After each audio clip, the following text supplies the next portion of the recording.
तोहर छावे भावे हो, सब कुछ बतावे तोहर छावे भावे हो। अरे बारू तू कुआर तले नदिया में दही के कर जमतावे हो, बारू तू कुआर तले नदिया में दही के कर जमतावे हो।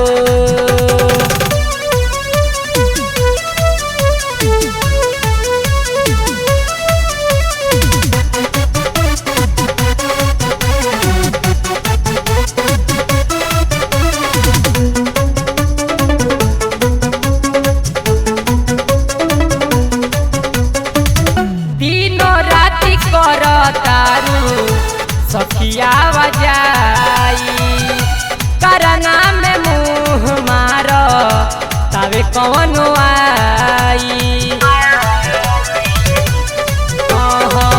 दिनों राति कर तारू सखिया बजाई करना में मुँह मार तबे कौन आई।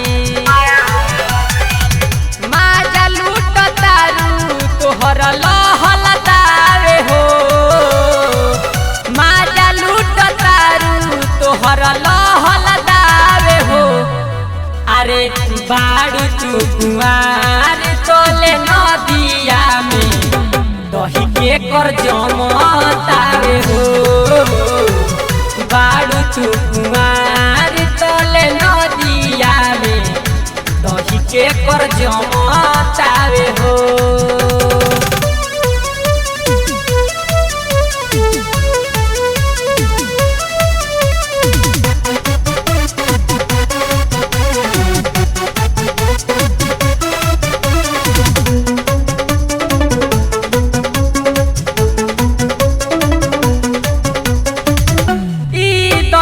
ससुरा जमी पिया तोहर खईते राइटर राकेश खानी तू तो मोटईते।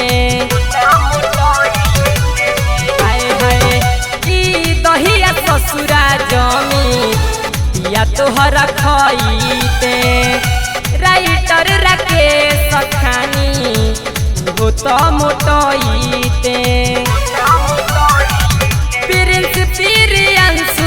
तोहरा नियरायावे हो प्रियंसु तुम तोहरा नियरायावे हो। अरे बारू तू कुआर तले नदिया में दही के कर जमतावे हो, बारू तू कुआर तले नदिया में दही के कर जमतावे हो। जोरन के डलला से रहता रुखिलल लागत खास कुछ चीज बावे मिलल, सब कुछ बतावे तोहर छावे भावे हो, सब कुछ बतावे तोहर छावे भावे हो। अरे बारू तू कुआर तोले नदिया में दही के कर जमतावे हो, बारू तू कुआर तले नदिया में दही के कर जमतावे हो। Recording by Dia Films।